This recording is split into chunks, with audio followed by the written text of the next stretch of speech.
Alhamdulillahilladzi nahmaduhu wa nasta'inuhu wa nastahdihi wa na'udzu billahi min syururi anfusina wa min sayyiati a'malina. May yahdihillahu fala mudilla lahu wa may yudlilhu fala hadiya lahu.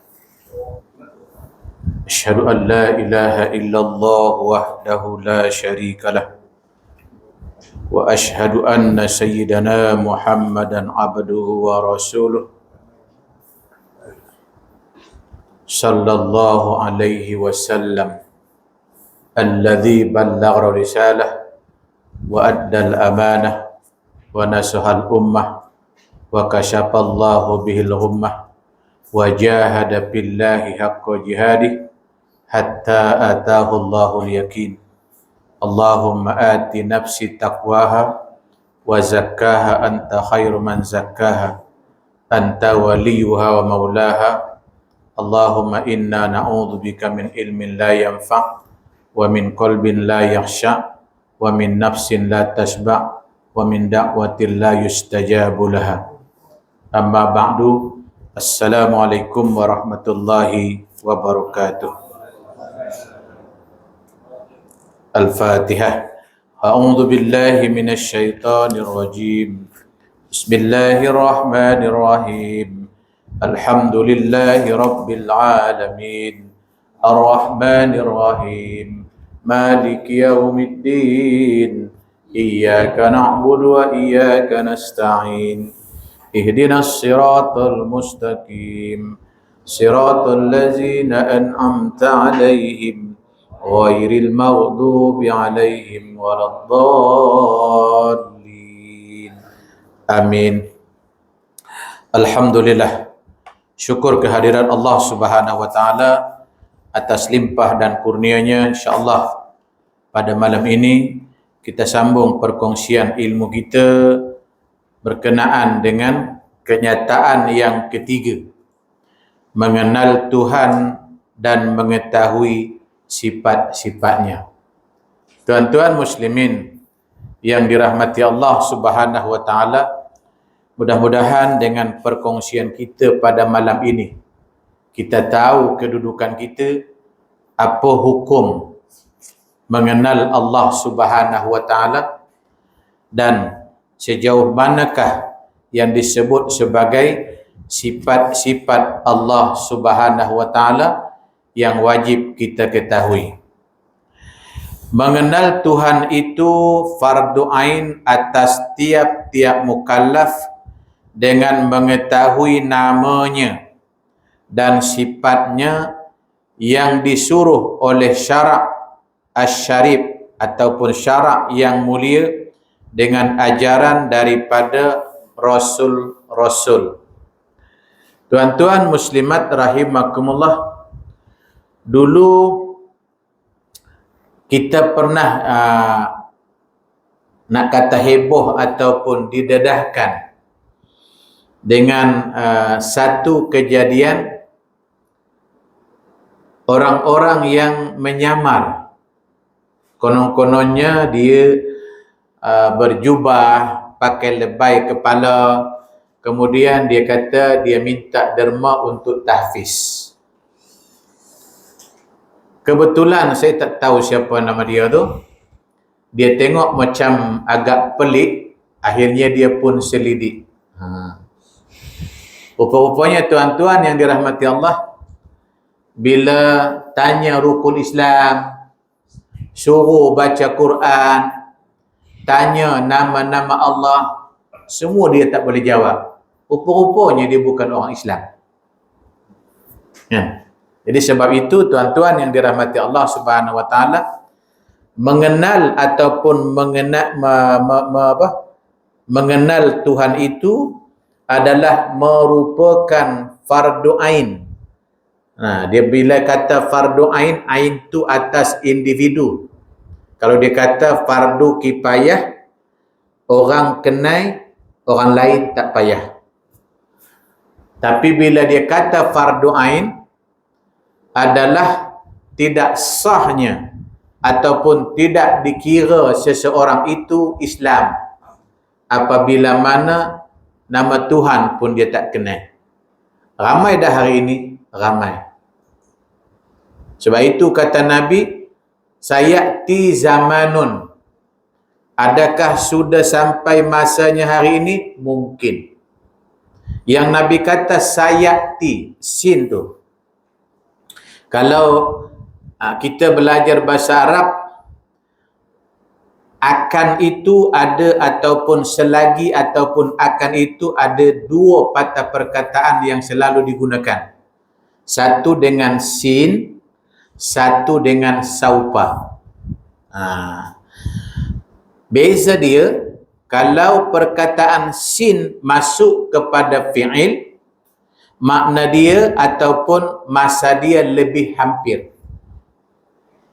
Contoh, kalau tuan-tuan perasan dalam peristiwa pertukaran Kaabah.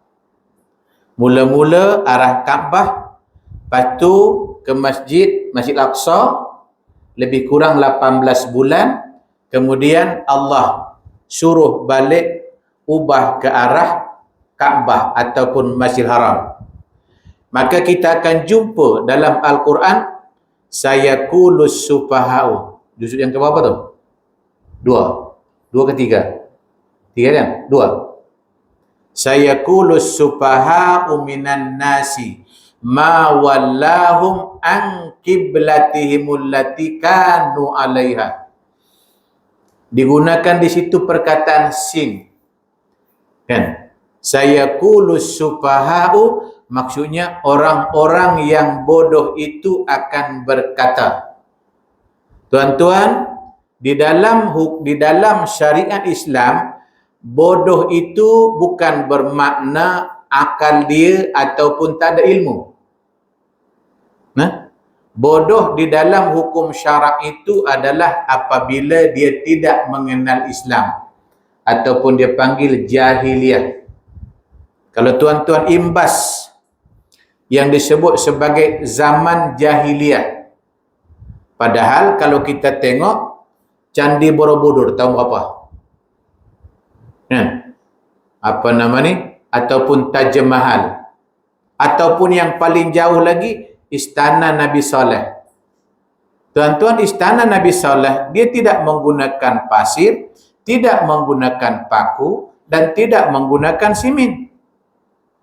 Batu dalam gua tu, dia orang buat jadi istana. Lah ni tak ada. Lah ni istana, tanah kosong tu, kemudian barulah buat dia punya apa? Foundation dia, buat simen, batu bata, paku, kayu, besi dan sebagainya. Bermakna kalau kita tengok, adakah kita nak kata di zaman Nabi Soleh manusia itu bodoh? Tidak. Kalau dia orang bodoh, manakan boleh dia orang boleh buat istana kan? Sampai sekarang istana tersebut masih lagi ada. Kesan dia tu masih ada sebab dia buat daripada batu. Nampak? Jadi bila Allah kata sayaqulus sufaha'u minan nas, maka Allah gunakan di situ sin. Sin itu akan bermula. Okey, ataupun akan datang. Berbeza dengan saupa. Bila saupa, dia masa dia lebih jauh. Contoh, kalla saufa ta'lamun, summa kalla saufa ta'lamun. Bila? Mungkin nanti di hari kiamat orang baru menyedari bahawasanya betapa yang diberitahu oleh Al-Quran semasa hidup lagi sudah pun berlaku. Jadi tuan-tuan muslimin yang dirahmati Allah Subhanahu wa taala, bahwasanya mengenal Tuhan adalah merupakan fardu ain atas tiap-tiap mukallaf dengan mengetahui namanya. Hari ini berapa ramai orang Islam nama pelakon-pelakon Hindustan, nama pelakon-pelakon apa nama ni? Jackie Chan tu apa nama ni? Silat dan sebagainya. Orang boleh sebut nama satu persatu. Kan? carta lagu 40. Orang boleh tahu nama lagu dan siapa dia punya penyanyi, siapa punya pengarangnya. Tapi malangnya, mengenal nama Allah yang 99, bukan semua orang tahu. Tapi dia mengaku diri dia Islam.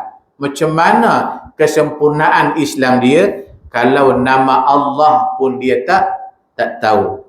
Maka mengenal nama-nama Allah itu adalah merupakan fardu ain atas tiap-tiap seseorang di dalam ajaran Islam.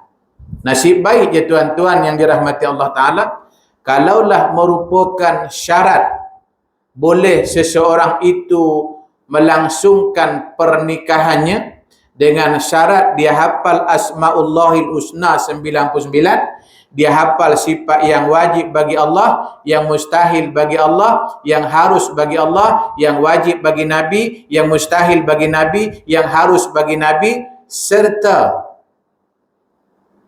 mengetahui dan boleh menyebut nama-nama Rasul yang 25 dan nama-nama malaikat serta pekerjaan yang 10. Saya rasa banyak pernikahan kena tangguh. Kan? Sebab itu kalau sebahagian naib kadi dia cerdik, nak melepaskan diri dia daripada sebahagian pandangan kata bermacam-macam di kemudian hari, maka dia bagi tahu calon pengantin, ni boleh tak berjanji dengan ustaz bahawasanya lepas nikah nanti belajar bab-bab ni, boleh tak?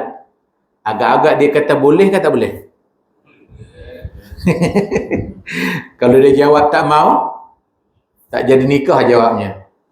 Jadi bila dia kata boleh, dia janji kata boleh, dia tak belajar, tu dia punya pasal ustaz tu dah lepas. Maknanya dia berjanji akan belajar aqaidul iman, dia belajar rukun iman, dia belajar rukun Islam, serta mengenal nama-nama Allah yang disebut sebagai Al-Asma'ullahil Husna, nama-nama Allah yang baik, serta mengetahui nama malaikat yang 10 serta pekerjaan mereka. 10 je pun. Sebenarnya malaikat bukan 10. Hanya Allah yang maha mengetahui. Sama juga nama Nabi. Nabi bukan setakat 25. Ada yang mengatakan 313. Malah ada yang mengatakan ratus ribu, dan Allah Ta'ala yang maha mengetahui.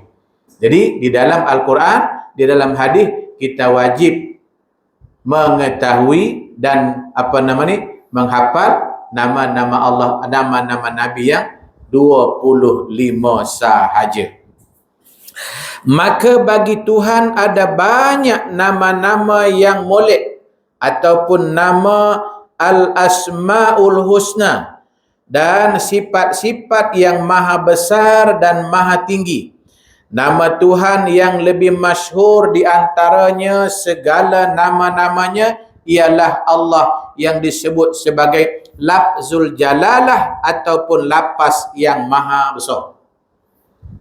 Di antara nama-nama yang paling masyhur, malah tuan-tuan muslimin muslimat rahimakumullah, orang lain pun, bukan setakat orang Islam, dulu timbul satu isu, bahawasanya mereka juga nak menggunakan nama Allah walaupun mereka bukan Islam. Ada yang menentang, ada yang mendiamkan diri. Kalau tuan-tuan, saya tanya tuan-tuan lah, boleh tak orang yang bukan Islam menggunakan nama Allah? Tuan-tuan jawab apa? Boleh ke tak boleh? Tak tahu. Menggunakan nama Allah dibolehkan. Yang tidak dibolehkan menyalahgunakan nama Allah. Contoh, dia lukis Allah Muhammad pada payudara dia. Dia lukis nama Allah di belakang dia. Allah bukan untuk itu. Nanti ada ayat Quran depan tersebut. bahwasanya di zaman Rasulullah memang orang-orang musyrikin juga menyebut nama Allah. Jadi kalau ada orang yang bukan Islam dia sebut, boleh tak kita jumpa besok? Okey, insya-Allah. Tuan-tuan jangan marah. Hey, apa you cakap insya-Allah? Itu saya punya Tuhan tahu. Dia kata itu juga Tuhan saya. Tuan-tuan kata apa? Jadi Allah Ta'ala ni bukan setakat Tuhan orang Islam, Tuhan kepada segala makhluk. Cuma yang tak bolehnya bukan setakat orang yang bukan Islam. Orang Islam pun tak boleh menyalahgunakan Allah. Contoh, dia buat tandas. Nak bagi lawa tandas tersebut, tempat pijak tu sebelah sini nama Allah, sebelah sini nama Muhammad. Boleh tak? Kenapa tak boleh? Dia kata nak bagi lawa tandas. Okay. Jadi maksudnya menyalahgunakan itu yang tak boleh. Tapi dia nak panggil nama Allah, silakan. Sebab itu tuan-tuan yang dirahmati Allah Subhanahu Wa Taala, dalam perjanjian, kan? Dalam perjanjian Hudaibiyah tersebut, di antara yang ditentang adalah apabila mana perjanjian itu menggunakan Muhammad Rasul Allah dan juga menggunakan perkataan Bismillahirrahmanirrahim. Kan? Kenapa mereka tentang? Nabi setuju tak? Nabi setuju. Siapa yang bantah? Di antara Sayyidina Ali pun tak mau tulis. Dia tak tergamak nak tulis. Kenapa? Pasal wakil daripada kafir Quraisy, mereka tidak mahu perjanjian itu menggunakan kalimat Bismillahirrahmanirrahim, tapi menggunakan Bismikallahumma. Dia orang setuju. Maknanya orang kafir pun di zaman Nabi menggunakan perkataan Allah. Dan lafaz Allah itu adalah disebut sebagai lafzul jalalah. Yang orang yang bukan Islam yang tak setuju untuk memakai selain daripada Allah. Ar-Rahman, Ar-Rahim, Ar-Razak dan nama-nama Allah Ta'ala yang 99. Maka yang lain daripada ini diketahui daripada Al-Quran dan hadis. Kan? Di mana kita nak tahu nama-nama yang lain? Ar-Rahman, Ar-Rahim, Al-Malikul Qudus, Salamul Mu'minul Muhaiminul Azizul Jabbar dan sebagainya. Kita akan jumpa perkataan itu di dalam Al-Quran dan juga di dalam hadis. Semua itu masyhur di sisi orang Islam. Sebahagian daripadanya adalah Ar-Rahman, Ar-Rahim, Al-Quddus, As-Salam, Al-Mu'min. Termasuklah Al-Muhaimin. Okey. Jadi tuan-tuan yang dirahmati Allah Subhanahu Wa Taala, jadi kalau ada orang dia ni Islam dah 50 60 tahun, betul ke yang ini nama Allah? Kan? Padahal kalau tuan-tuan yang dirahmati Allah Ta'ala, sesebahagian majlis tu perhimpunan, marilah sama-sama selepas dia buat lagu kebangsaan, lepas tu lagu Negeri Perak, lepas tu ada Asma'ullahil Husna. Ataupun kalau buka kat TV tu pagi-pagi, petang-petang. Jadi kalau ada orang dah lama duduk dalam Islam tapi dia tak pernah dengar, ataupun dia pelik, ataupun betul kan ni, dia tak pernah nama yang disebut itu adalah agak pelik. Disebabkan kerana daripada zaman Rasulullah lagi bahawasanya Asma'ullahil Husna telah masyhur di kalangan orang-orang Islam. Jadi kalau tuan-tuan yang dirahmati Allah Subhanahu Wa Taala, bila tanya dia, hanya dia tahu nama Allah satu sahaja, maka ada kemuskilan bahawasanya kemungkinan besar dia bukan orang Islam ataupun dia baru sahaja memeluk Islam. Sifat-sifat yang diketahui oleh mukallaf terbahagi kepada dua bahagian. Okey. Jadi kita sebagai Islam wajib mengetahui nama-nama Allahul Husna dan juga kita wajib mengetahui sifat-sifat Allah sebagai orang yang mukallaf. Mukallaf ni maksudnya dia telah diberati kalau dia buat sesuatu yang mungkar dia berdosa. Contoh dia tak sembahyang ataupun dia tak puasa. Tapi kalau tengok orang tersebut dia tak puasa tapi dia tak berdosa. Contohnya apa dia? Gila, kanak-kanak. Ataupun dia dilahirkan dalah dia buta, lepas tu dia peka. Apa yang wajib atas diri dia? Dia buta, dia peka. Tuan-tuan nak ajarkan dia Islam lagu mana? Kalau dia setakat dia buta, tapi dia mendengar, berapa ramai kita, malah kita kalah lagi. Berapa ramai orang yang buta, tapi dia hafal Quran. Kita mata celik, hati celik. Dia hati celik, mata buta, tapi hafal Quran. Nampak? Tapi kalau dalah dia buta, dia pula peka. Nak ajar lagu mana? Maka mengikut sebagian ulama kata, hilang atas dia taklif. Maksudnya kalau dia tak sembahyang, kalau dia tak puasa, dia tidak dikira berdosa. Pasal apa? Pasal dia tak boleh diajar. Yang pertama, mengetahui sifat-sifat Tuhan dengan ijmali ataupun ringkasan, iaitu bahawasanya beriktikad dan berpegang oleh seseorang dengan iktikad yang putus bahawasanya wajib bagi Allah Ta'ala bersifat dengan setiap atau tiap-tiap sifat kesempurnaan. Sebagai seorang Islam, kan, paling tidak wajib atas diri dia beriktikad bahawasanya Allah Subhanahu Wa Ta'ala mempunyai sifat-sifat kamalan ataupun sifat-sifat kesempurnaan. Apa jua sifat yang baik wajib bagi Allah. Maha mendengar, maha melihat, maha berkuasa, maha bijaksana, apa lagi? Maha adil. Apa jua benda yang baik, yang layak bagi Allah, wajib atas diri dia. Yang layak dengan keadaan ketuhanan dan mustahil atasnya bersifat dengan apa jua sifat kekurangan. Contoh, dia kata Allah Ta'ala lembab, Allah Ta'ala tak perasan. Maka hukumnya adalah berdosa. Kita dilarang berburuk sangka dengan Allah. Termasuklah contoh, doalah kepada Allah, semoga Allah menyelamatkan ataupun mengkabulkan permintaan. Tak guna doa kepada Allah. Kalau doa pun bukan dia nak dengar. Kan?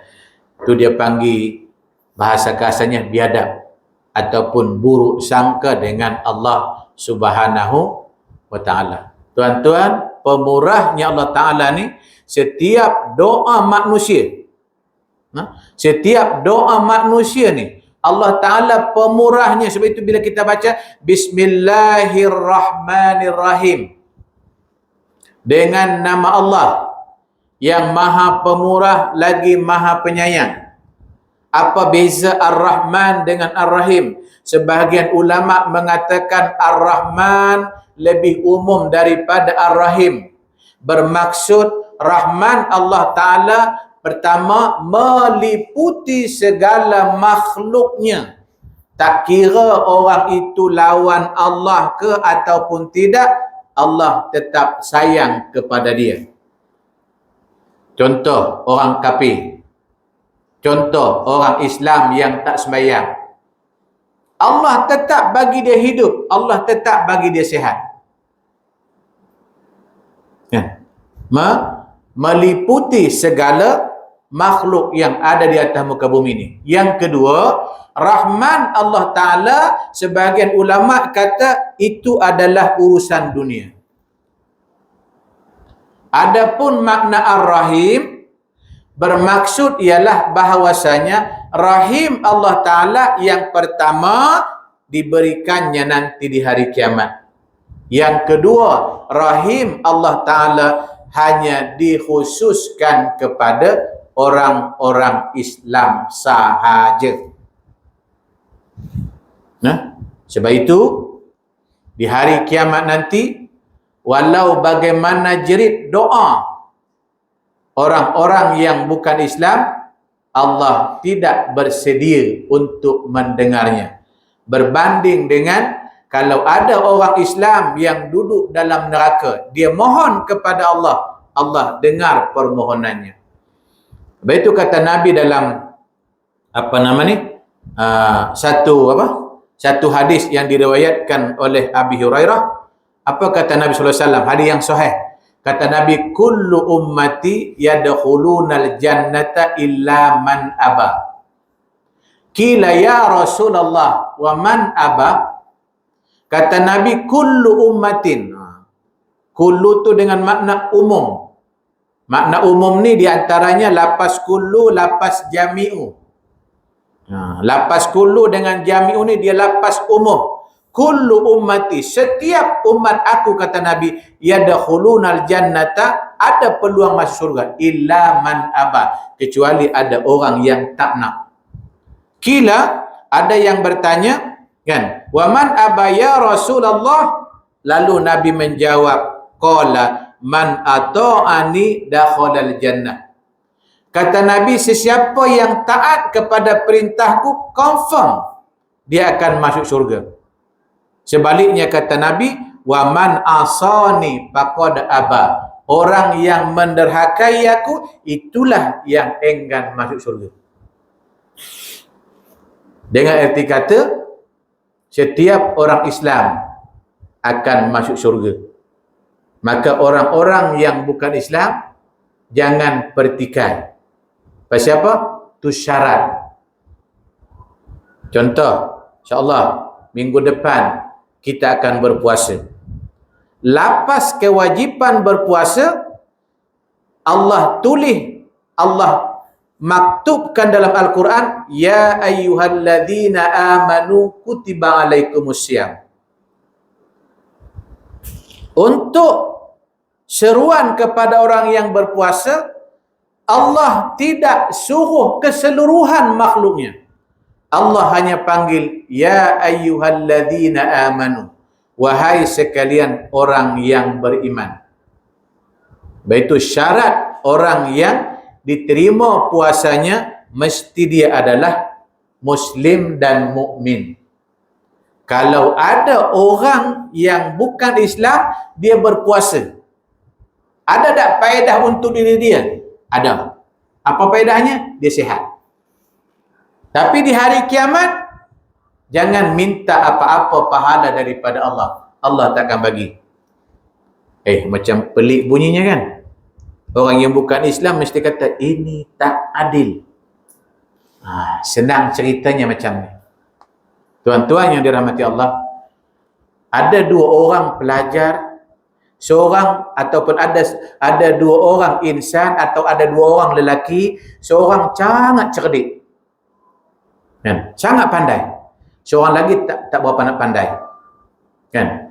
Jadi dia orang ni, kan, dua-dua kuliah kebetulan dulu masa PKP, semua melalui online. Maknanya dapat sahaja dia punya laman ataupun link tu, maknanya dia boleh join. Nampak tak? Okey. Jadi katalah kursus tersebut 1,5 tahun atau 1 tahun lah, 1 tahun. Kan? Yang ni tadi, kan? Yang cerdik ni, dia punya pointer dia, kan? Kalau right dia punya ujian dia, pointer dia semua 3.8, 3.9. Yang ni 3 point something je, 3.1, 3.2. Tiba-tiba lepas 1 tahun, yang kawan ni dapat 1 surat untuk dipanggil convocation. Yang kawan ni tak dapat surat. Dia boleh marah tak? Dia nak marah apa? Kenapa saya tak dipanggil? Macam mana nak panggil awak sedangkan nama awak tak daftar dalam universiti tersebut? Begitu jugalah yang ini.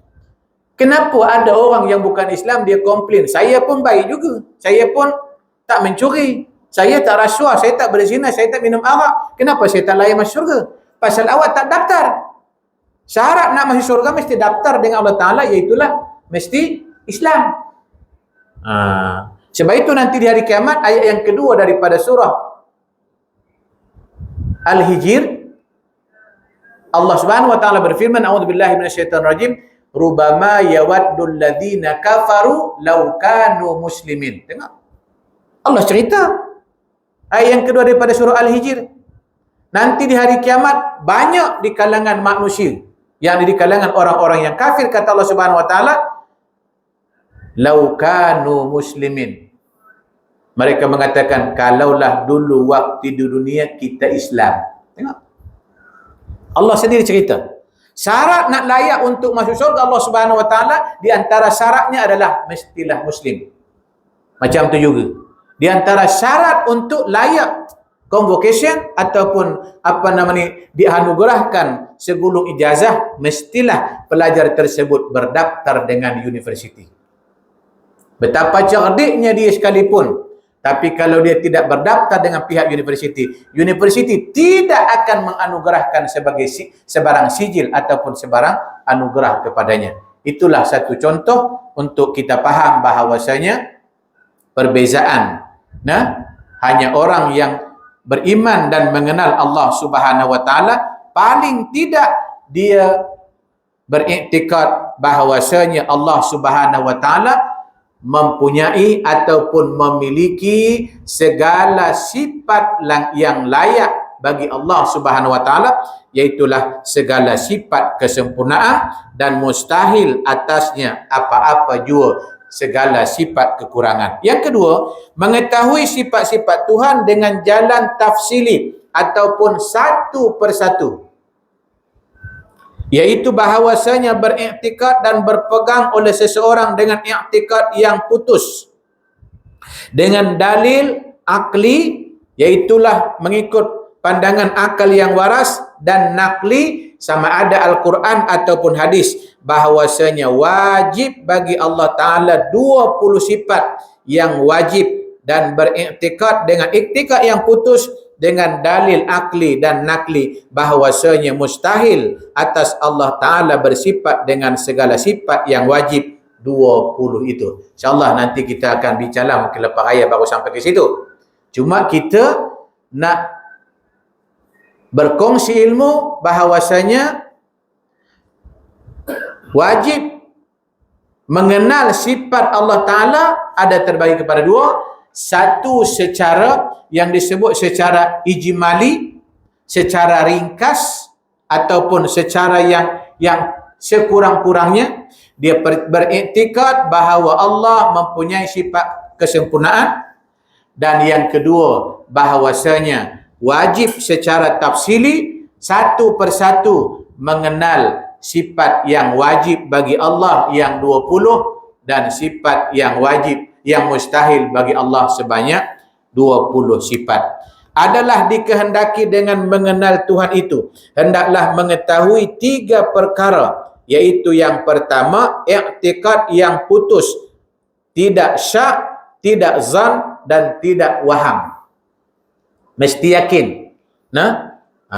Zan ni lebih kurang 60% ataupun 70%. Kalau syak ni 50%. Kalau waham ni 40 ke 30%. Maka beriktikad atau berpegang dengan tauhid ni, dia tak boleh rasa-rasa ataupun iya kot, tak boleh.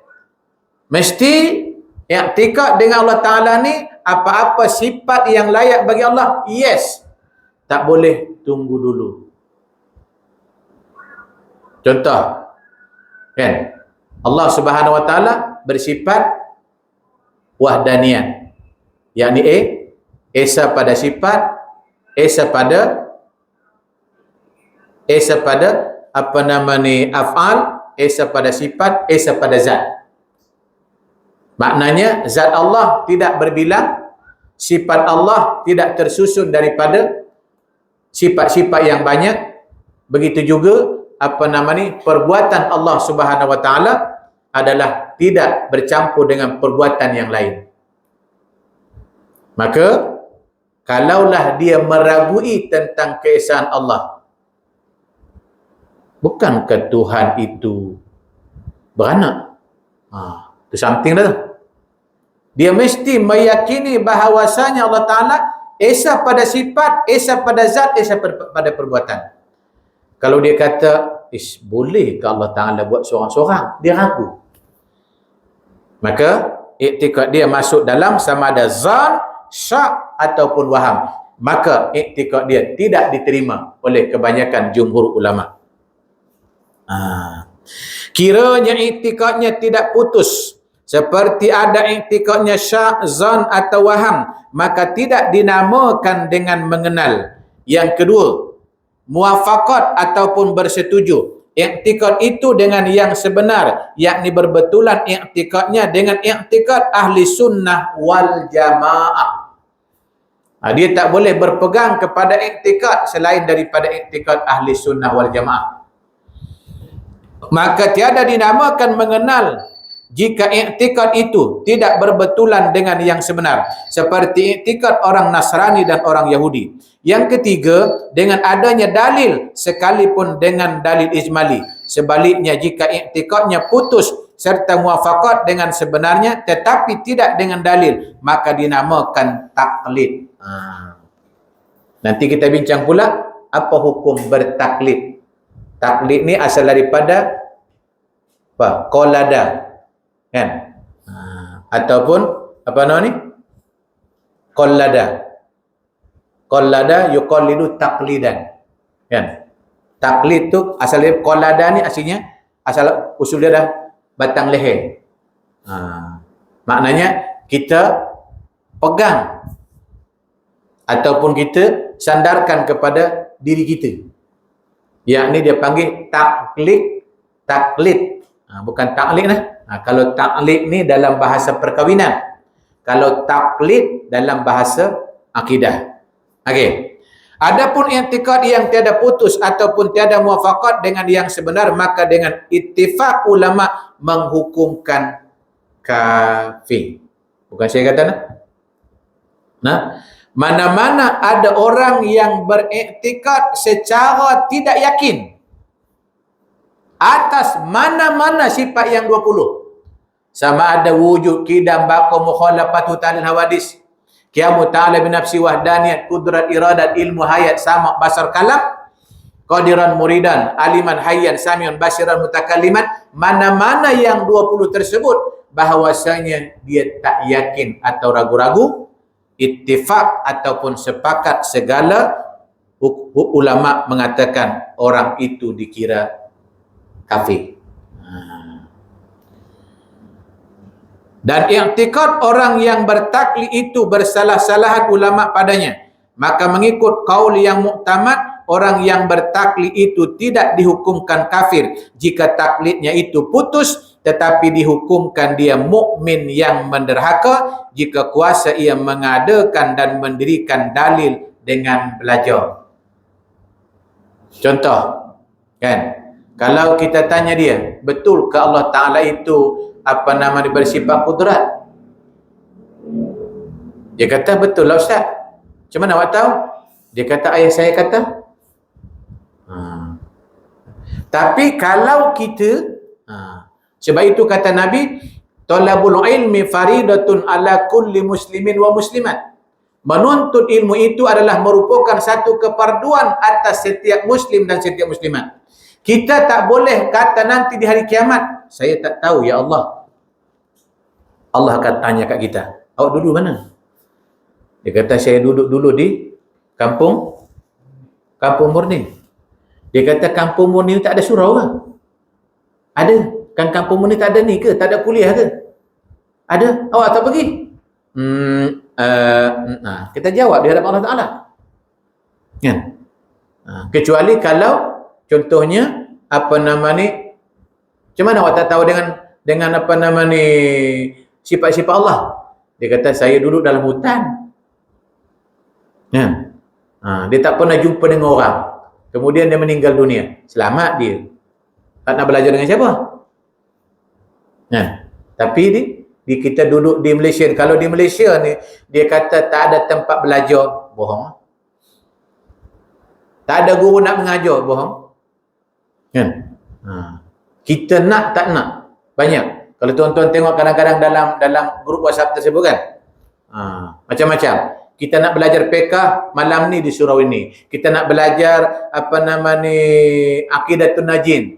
Kita nak belajar kita ini. Semua ada. Nak dengan tak nak aja. Okey, lagi 1 minit. Tuan-tuan ada mesyuarat di masjid kan?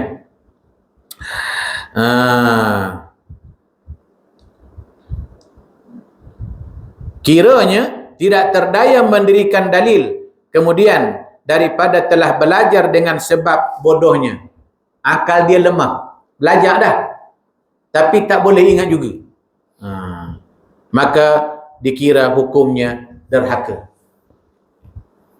Jadi dengan kata tuan-tuan yang dirahmati Allah Subhanahu Wa Taala, bahwasanya dengan ilmu akidah ni kita tak boleh buat ala balai. Selama kita dikandung badan, selama kita masih hidup, selama kita masih mampu untuk belajar, berusahalah kita untuk belajar, untuk mengenal sifat Allah yang 20, demikian juga yang mustahil 20, yang harus 1, ataupun yang disebut sebagai aqaidul iman. InsyaAllah kita akan huraikan pada pertemuan yang akan datang, apa maksud taklid dan apa jenis taklid. Jenis taklid ada 2. InsyaAllah kita akan bincang selepas daripada hari raya. Apa yang kita perlu kongsi pada malam ini adalah hukum mengenal sifat Tuhan dan juga mengenal nama-nama Tuhan adalah merupakan fardu ain atas tiap-tiap individu selama dia mampu untuk belajar. Dan insyaAllah kita akan bincang pula bagaimana kalau orang tersebut adalah dia bertaklid ataupun bergantung kepada orang lain dalam bab akidah, adakah dikira sah imannya ataupun tidak. InsyaAllah kita akan bincang pada pertemuan yang akan datang. Aqulu qawli hadza wa astaghfirullahal azim li wa lakum wa lisail muslimina wal muslimat fastaghfiruh innahu huwal ghafurur rahim. A'udzu billahi minasy syaithanir rajim. Bismillahirrahmanirrahim. Alhamdulillahi rabbil alamin. Wassalatu wassalamu ala asrafil anbiya'i wal mursalin wa ala alihi wa sahbihi ajma'in. Allahumma ighfir lana dhunubana wa liwalidina warhamhum kama rabbawna shighara. Allahumma anta rabbuna la ilaha illa anta astaghfiruka wa natubu ilaik. Ampunkan segala dosa kami ya Allah, dosa kedua ibu bapa kami, dosa pasangan kami, dosa anak-anak kami. Ya Allah, ya Rahman, ya Rahim, kurniakanlah rahmat, taufik dan hidayahmu ya Allah atas kami, dan peliharalah kami selepas daripada perpisahan ini. Allahumma barik lana fi Sya'ban wa ballighna Ramadan. Rabbana atina fid dunya hasanah wa fil akhirati hasanatan wa qina adzabannar. Wa sallallahu ala sayyidina Muhammadin wa ala alihi wa sahbihi wa sallam. Subhana rabbika rabbil izzati amma yasifun wa salamun alal mursalin walhamdulillahi rabbil alamin. Wassalamualaikum warahmatullahi wabarakatuh.